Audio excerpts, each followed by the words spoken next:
The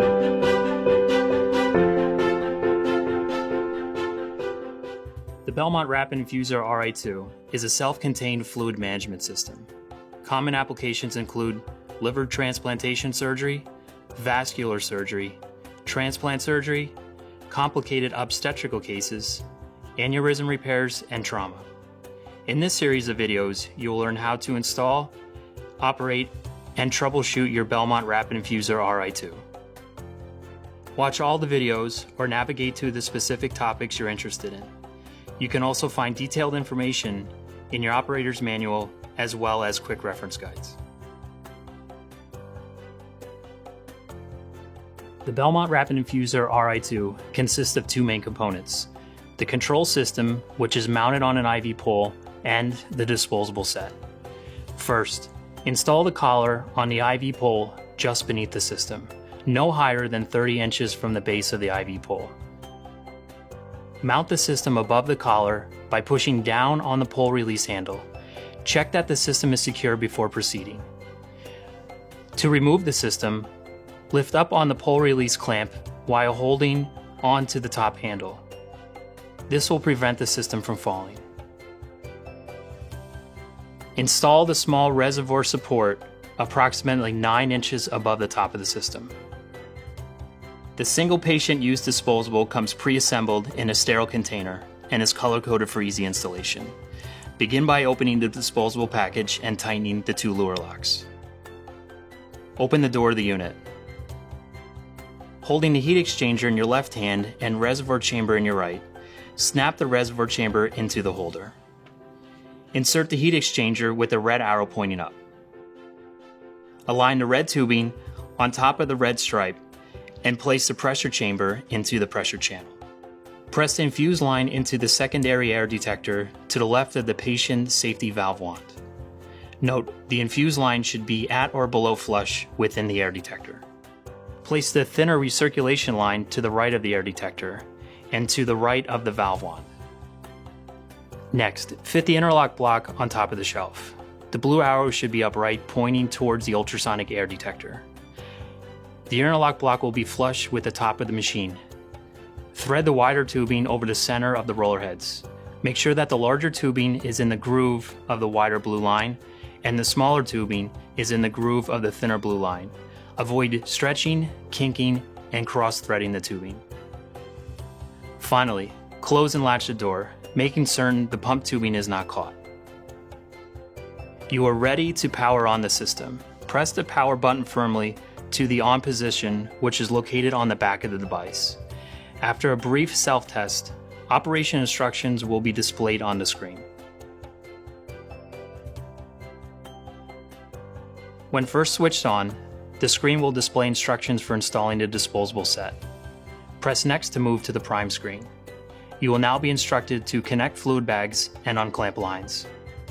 When ready, press Prime to begin priming the disposable circuit.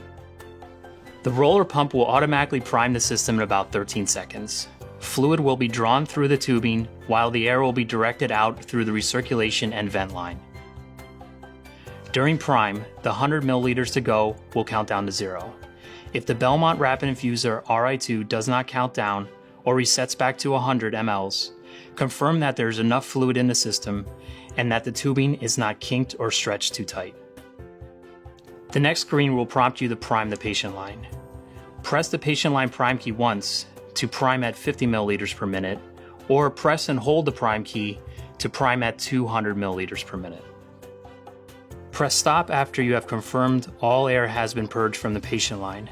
The system automatically enters a standby mode until you are ready to connect to the patient's catheter. Before continuing, please inspect and make certain that the patient line is completely primed and free of air. Any air bubbles after the patient's safety valve wand must be removed prior to patient connection.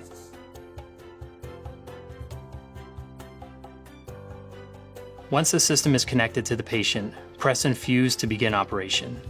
Infusion will automatically start at 10 milliliters per minute. Infusion rate, set rate, total volume infused, temperature of the fluid, and line pressure are continuously displayed. The system should not be used to warm platelets, cryoprecipitates, or granulocyte suspensions. Lactated ringer solution, dextrose in water, and hypotonic sodium chloride solutions should not be added to blood components. Do not add solutions containing calcium or other additives that would compromise the anticoagulants in blood. Clots in the blood products may block the flow of fluid and cause overheating. Do not use the device if temperature probes or disposable set windows are wet, dirty, or blocked, as they can compromise the accuracy of the temperature probes and cause the unit to call for an increase of output temperature. Thoroughly clean the temperature probes and disposable set windows before each use. Do not use fluids stored in an overly high temperature fluid warming cabinet. The use of pre-warm fluids is not necessary. Pre-warm fluids that exceed the temperature limit will trigger an over-temperature alarm. In the event that the unit has displayed an overheat or over-temperature indication, discard and replace the disposable and blood product. Assure an optimal infusion site with sufficient flow capability and appropriate cannula bore size to avoid overpressure indication. Assure that bags have fluid in them. Press the up and down arrows to increase or decrease infusion rate. Press and hold to change the rate quickly. Fluid will be precisely warmed at all infusion rates. You could press the stop button at any time. Pressing the bolus key will deliver a specific volume of fluid. The volume delivered will be displayed on the lower half of the bolus key until the bolus operation is complete. Available bolus options are 100, 200, 400, 500, and 1000. To change the bolus settings, press stop and then press and hold the bolus key to scroll through the different values. When the desired bolus volume is displayed, simply release the bolus key. The default infusion rate is 200 milliliters per minute. To change the infusion rate, simply press the up arrow to increase the rate or the down arrow to decrease the rate. If you would like the bolus to be delivered at 500 milliliters per minute, press the bolus key and then press the 500 milliliters per minute rate key. Pressing the recirculation key will recirculate fluid through the reservoir and disposable circuit. This feature is used to warm and mix fluids and will automatically stop after 5 minutes. As fluids are warmed, gases are formed. The Belmont Rapid Infuser RI-2 will trap these gases within the system and automatically purge them into the atmosphere. When this occurs, removing air will be briefly displayed on the screen, and you may see bubbles escape through the recirculation or vent line. At the end of the procedure, be sure to disconnect from the patient and power down by turning off the power switch. If there is a loss of power, if the machine is accidentally unplugged, or if the patient needs to be transported between units, the Belmont Rapid Infuser RI-2 will automatically switch to battery power. There is no fluid heating when the device is on battery power. To protect the patient from rapid infusion of cold fluids, the flow rate is limited to a maximum of 50 milliliters per minute. Plug the device back into a dedicated circuit as soon as possible to reinitiate warming and adjust to a higher flow rate if needed. The battery is charged when the device is plugged in. A fully charged battery can provide infusion at the maximum allowed 50 milliliters per minute flow rate for up to 30 minutes. The Belmont Rapid Infuser RI-2 will alert the user with an audible alarm if it senses a problem, and will display instructions for corrective measures. To silence the alarm and return to normal operation, simply follow the instructions on the display. Here are some troubleshooting tips for the alarms you might experience. A fluid out alarm will occur if the operator allows the system to run out of fluid. The Belmont will immediately stop infusion and automatically clamp off the patient line. Press mute to silence the alarm, add fluids, and press reprime. The system will automatically reprime in 13 seconds. If the fluid bags are not empty, check to make sure they are properly spiked, clamps are open, and the tubing is installed correctly. High amounts of particulates in the blood may clog the coarse blood filter in the reservoir chamber.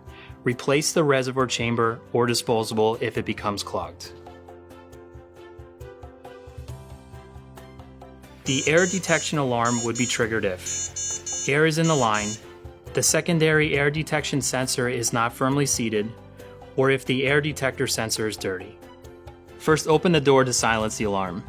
Squeeze the tubing directly below the air detector to clear any trapped air out of the sensor. Check the air detector and make sure that it is clean and the infuse line is properly seated inside the air detector. Finally, press reprime. The system will resume infusion when the repriming process is complete.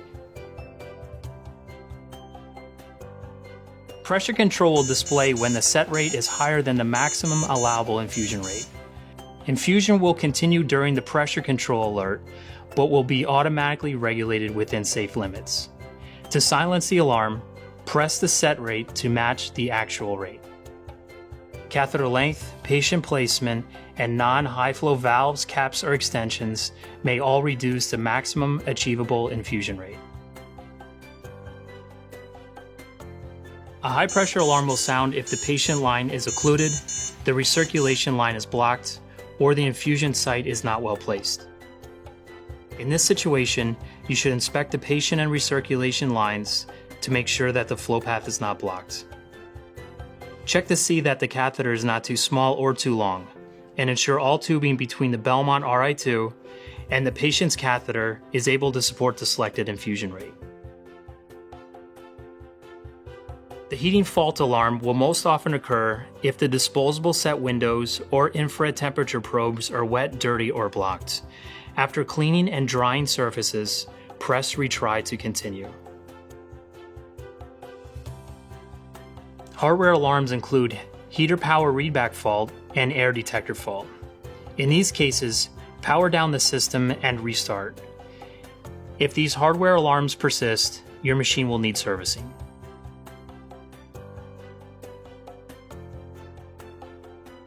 The optional large volume reservoir can be added at the beginning or any time during the procedure. The LVR will hold up to 3 liters of fluid, has 5 fluid spikes, and can be added to the system in less than 1 minute.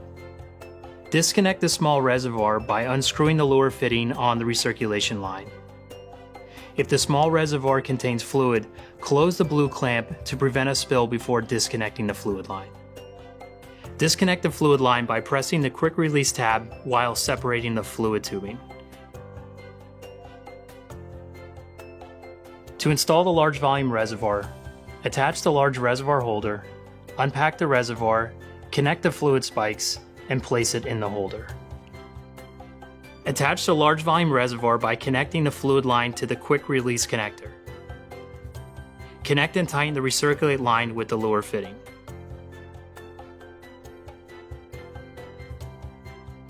The Belmont 3-spike disposable set contains everything you need for a procedure and is the only consumable required to operate the rapid infuser at its full range of flow rates. The disposable set consists of 3 bag spikes, a heat exchanger, a 54-inch patient line, and a 120 milliliter coarse blood filter reservoir. Quick connections below the reservoir allow for easy and rapid replacement with the optional 3-liter reservoir. The 3-spike disposable can now be ordered in 2 convenient quantities of either 12 or 6 disposables per case. The 3-liter reservoir can accommodate up to 5 fluid bags at one time and is fully compatible with the standard 3-spike disposable set tubing and heat exchanger. The reservoir can be easily installed before or during a procedure in replacement of the standard 120 milliliter reservoir. The Belmont 3-liter disposable set offers the convenience of ordering the 3-liter reservoir, heat exchanger set, and patient line in one simple kit. The Belmont 3-liter disposable set contains 4 reservoirs and 4 heat exchangers with patient lines per case. The Belmont dual patient line can be used in addition or replace the standard single 54-inch patient line with dual 54-inch lines, enabling connection to 2 patient delivery sites. The 54-inch Belmont patient line extension can be used to extend the standard patient line and is suitable for procedures that require longer connection to a delivery site. You can learn more about our devices and disposables by contacting your local sales representative